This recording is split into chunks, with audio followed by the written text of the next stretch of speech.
sa mga pagkakataon po ito, bago ko po ibigay ang ating susunod na tagapagsalita, baka pwede naman po maglambing ng isang malakas na At sa mga pagkakataon po ito, isang malaking karangalan po para sa akin ang ipakilala ang isang taong kahit kailan na hindi tayo iniwan sa gitna ng laban natin sa pandemya.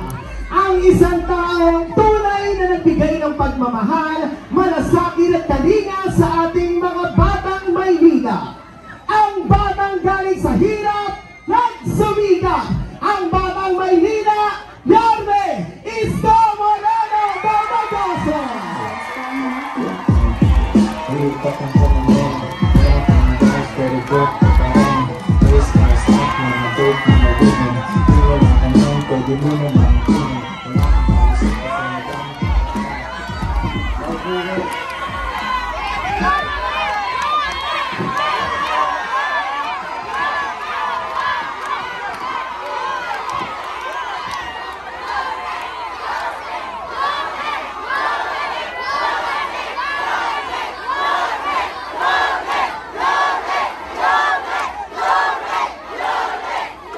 Magandang gabi sa inyo lahat. Nabigla kami ni Kong Carlo. Naging dilim kami. Iwanag ko. Anyway, una, maraming salamat sa inyo. Alam ko, marami sa inyo hindi pa kumain. Hindi pa kumain? Kayo mag-alala, ilipas din yan. Maraming salamat. Sa amin naman na love you. Sa amin naman na nagagambala sa mga magkakapitbahay nito. Paumanin po sa inyo. Pasensya na kayo. Pero mabilis lang naman ito.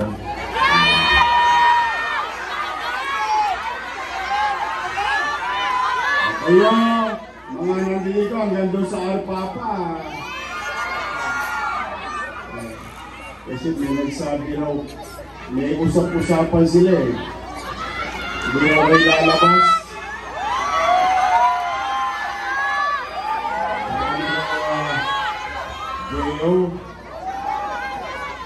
J.O. ba kayo? Talaga? Ay, mainang klase kayo. Ay, shoutout lang ah. Ay, mga batang Pierocho. Mga kasamaan ng tatay ko sa Pierocho. Shoutout lang mga bagapay. Thank you. So, Nay, Tay, mga lolo't lola ko, mga batang Maynila, pumanatag kayo ngayong gabi sapagkat hindi naman namin sasayangin ang gabi ninyo. Alam ko masasakit na mga litid ninyong katatayo dyan. Para lang makapaninig ng panira. Hindi po kami maninira. At wala kayong maririnig sa aking masasakit na salita. Kasi ang katwiran ko, pag-aalala naman talaga ang mga magkakatunggali, nagsasalitaan, nagdidiskurso. Kaya lang, nalulungkot ako, dala ng yung kabila. Wala na yata ang ginawa, kundi ako ang gawing almusal. Tanghalian, hapunan. Yung isa naman, nakisali pa. Ako ang pulutan sa inuman. Nalulungkot ako, pero hindi ko naman sila kailangan sirain din. Wala. Kaya naman, meron lang akong ipinagtataka. Pero ang tingin kong makakaalala nito, yung mga matatanda natin. Kasi first time ako naka-experience, ewan ko ha, itama niyo po ako kung mali ako. First time ako naka-experience sa halalan na yung nakaupo, sinisiraan yung challenger. Ang normal, yung challenger, dinidiskurso yung nakaupo. Tama ho ba? Kasi ganun ang normal na halalan eh. Kaya parang baliktad eh. Ako ang pulutan nila doon sa tennis court.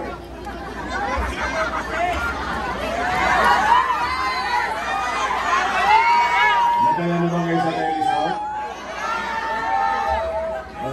Total, hindi pa kayo kumain. Usong-uso 1,000 ngayon. May 5 kilong bigas pa. Ako naman, basta ako, malaki ang paniwala ko sa mga taga-Maynila, matatalino naman kayo. Kaya pag nagbota ng isang bulig, kunin nyo. Hindi nyo naman hilingi yun, binigay sa inyo kusa. Pero, magkaganon pa man, mga nanay-tatay ko, isa pang ginagawa, sinisingil na naman ako ng utang na loob.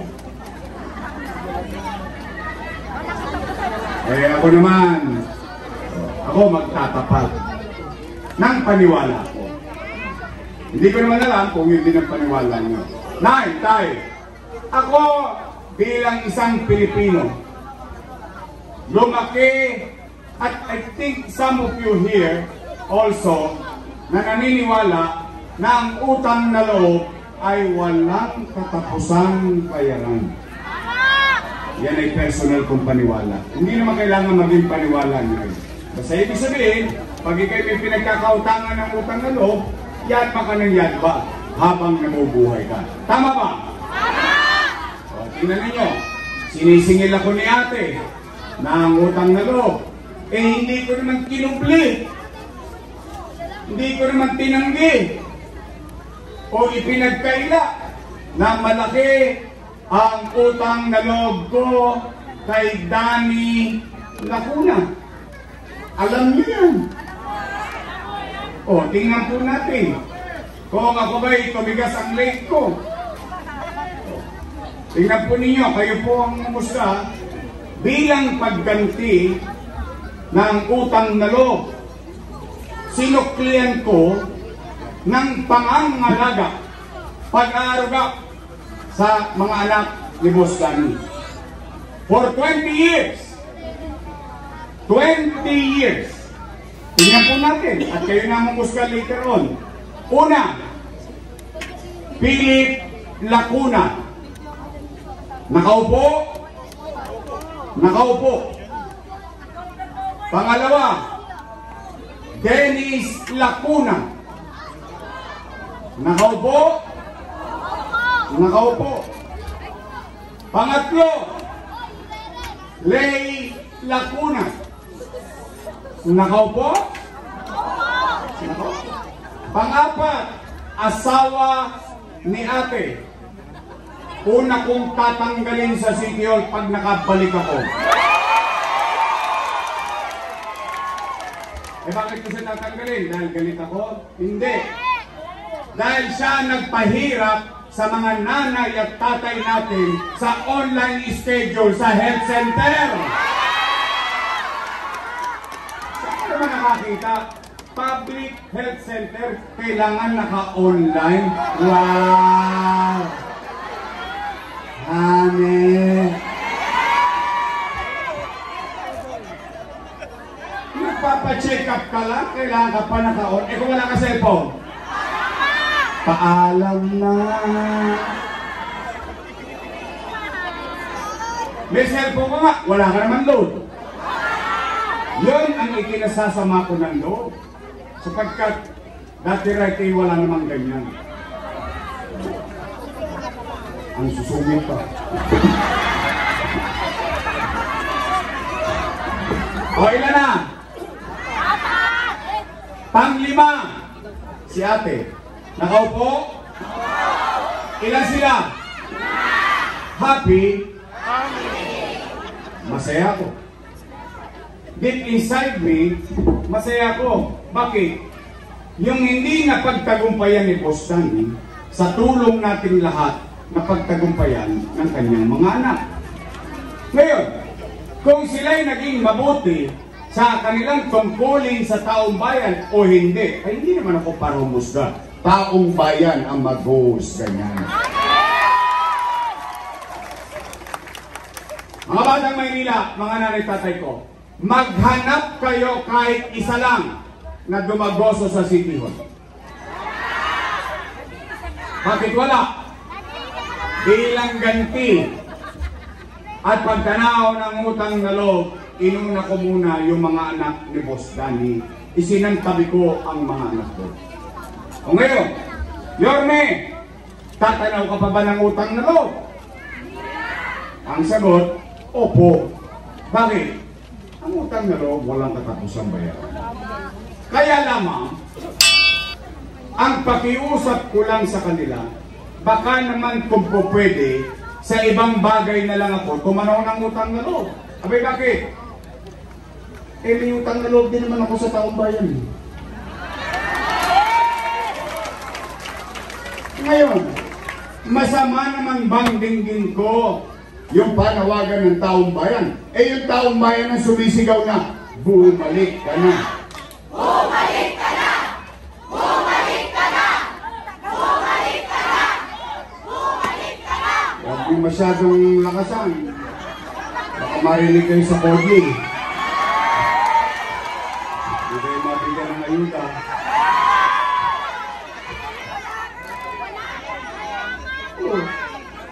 Eh, ang tanong ko, bakit ang taong bayan naghahanap ng iba kung naging mabuti naman sila sa kanilang tungkulin? Ang tao hindi maghahanap kung sapat at tinupad mo ang iyong sinumpang tungkulin sa mamamayan. Hindi natatakot. Nagagalit, nagkakandagalain, nakikita ko yung lugat eh. Wala na talaga!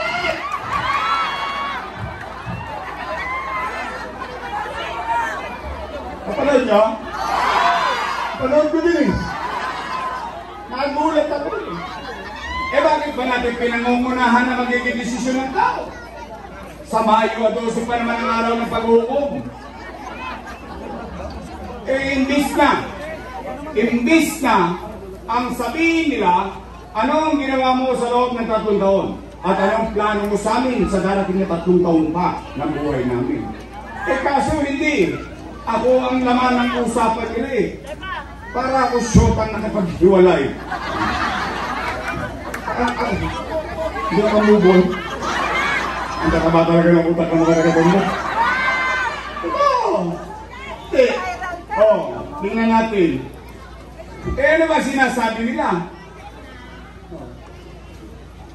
Si Yorme, maraming iniwang utang.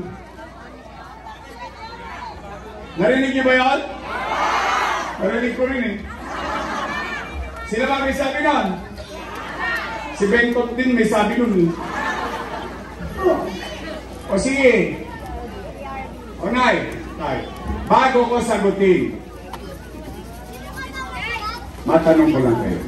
Real talk tayo. Don't panic. Real talk ang ganun. Pero good ka pa rin. Taas ang kamay ng may anak dito. Real talk lang ha. Ngayon na kayo. Nay, tay, kapag walang makakain ng pamilya ninyo, gagawin niyo ng paraan? Hindi nga. Iraraos nyo? Itatawid nyo? O, ganun din ang ginawa ko bilang ama ng 2 milyong Manileño noong panahon ng pandemya. Dapat ang kinukwento nila, yung bagay na ginawa nila. Anong ginagawa nila? Puro na lang sila panira araw-araw, hindi pa nakamubon sa buhay. Ano sinasabi? Utang dito, utang doon. O tingnan natin. Gusto nyo ba ng kwento na may kwenta?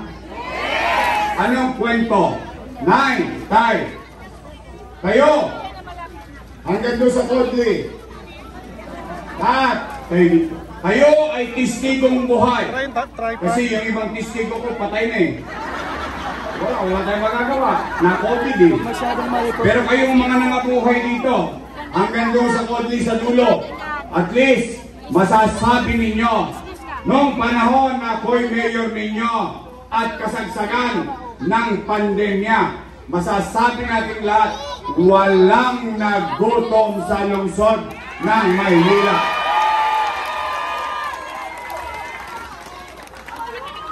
Buwan-buwan, may food box. Tama mali? Hindi pa nga nauubos yung food box, dumarating na may food box. Tama ba? Nangyari? Naganap?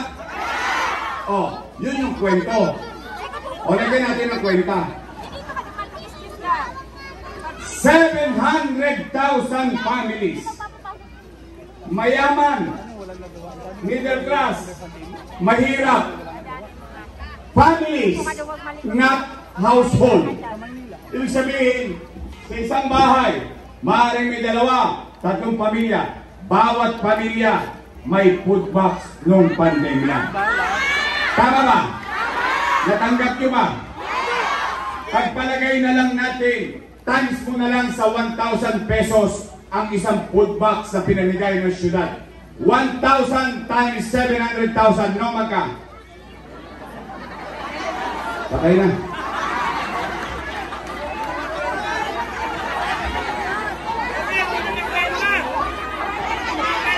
Hindi makakwenta. 700 million pesos. Buwan-buwan times 8 months. 8 times 7. No magka? 56. 5.6 billion. Tama mali? Kinain natin. Sinubo natin, nilabas natin. Nasaan ang 5.6 billion natin? Wala na. Pero, napakinabangan ba ng tao? Nakaramdam ba ng kasiguruhan ng tao na may gobyerno ng panahon ng pandemya? Hindi ko pa pinabanggit yung 1,000. Naalala niyo yung kata? Tama ba? Plus 700 million. No magka? 6.3 billion. Nay, tay, isa pa lang yun. Chicha pa lang yun. Taas ang kamay ng may mga anak na nag-aaral dito sa public school.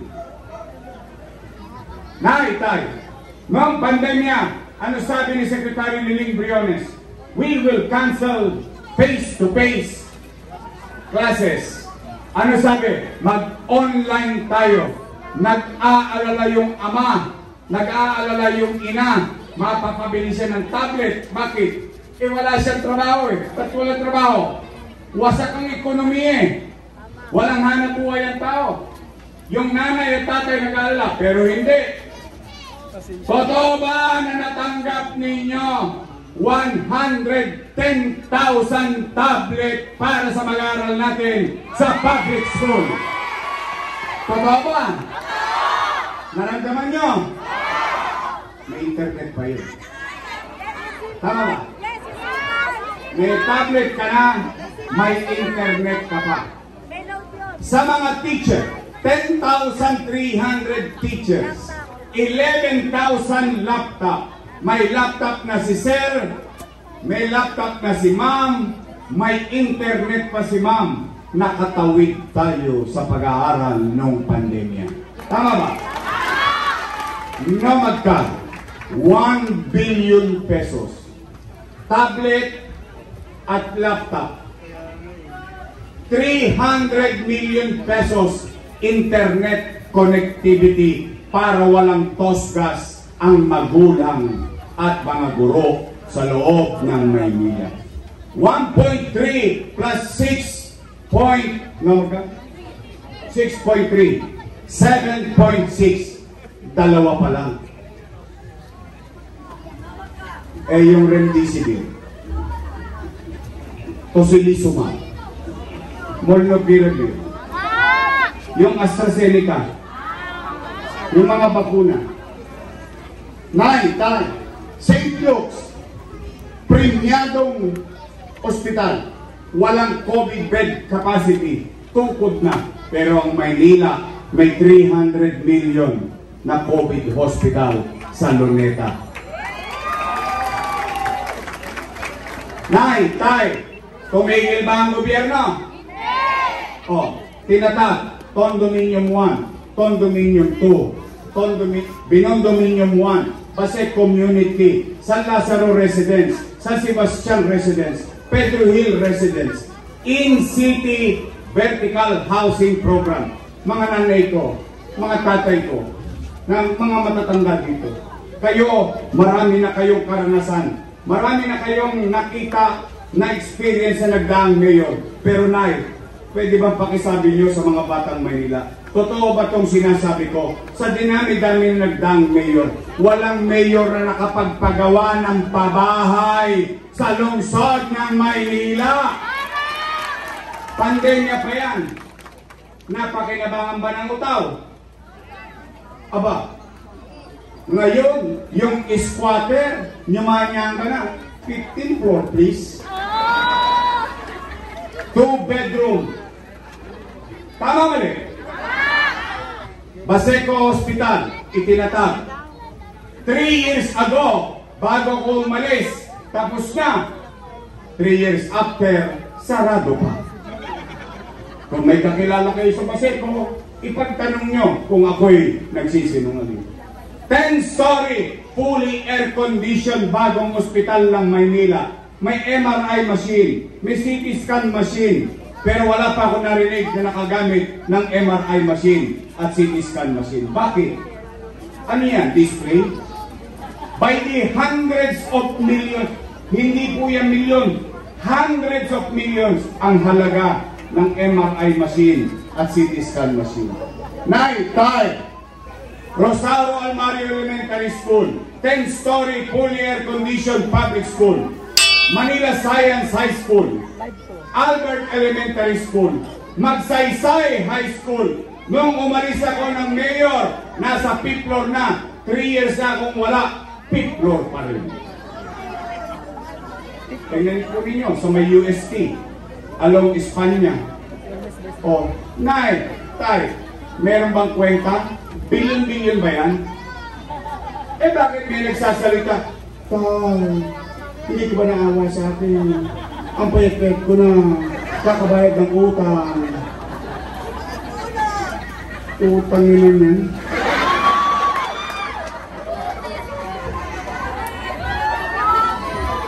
Tanong, ulitin ko lang. Gusto ko kasi malaman eh. Baka naman nagkakamali ako. Naramdaman ninyo? Nagkagobyerno tayo noong panahon ko? Napakinabangan nyo? Ang bansa ba may utang? Trilyon. Trilyon. Tanong, naramdaman nyo? Nakita nyo? Sa Maynila, umutang tayo, nakaraos tayo. Tama mali? Oo, bakit nakagalit? Eh yung ginawa ko raw, mali daw yun.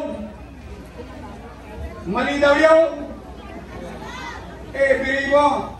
Noong isang buwan, nag-cutting ribbon sa Pedro Hill Residence. Sila daw ang may gawa ng kinakating ribbon. Pero yung pinagpagawa, ako umutang, kasalanan ko.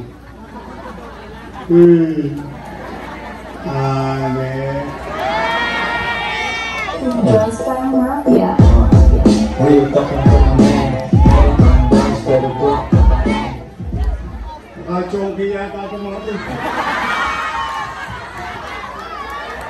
Alam mo ha?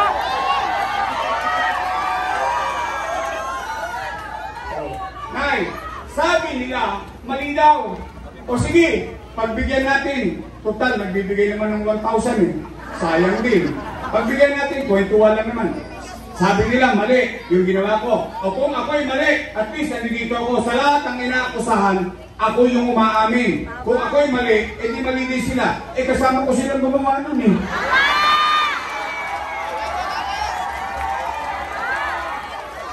Tama ba? Sino ba ang vice mayor ko nun?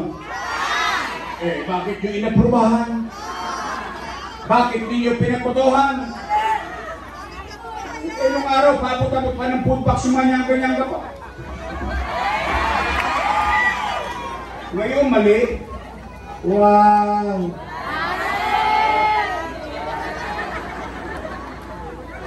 Iwasan niya, masama bisyo. Alam mo ha? Dito po naman, di ba, Nay? Oh. Utang, puro na lang utang. Oh, napakinabangan ba ng tao? Naramdaman ba ng tao? Nagamit ba ng tao? Nakatawid pa tayo sa pandemya? Yan ang tapat at totoo.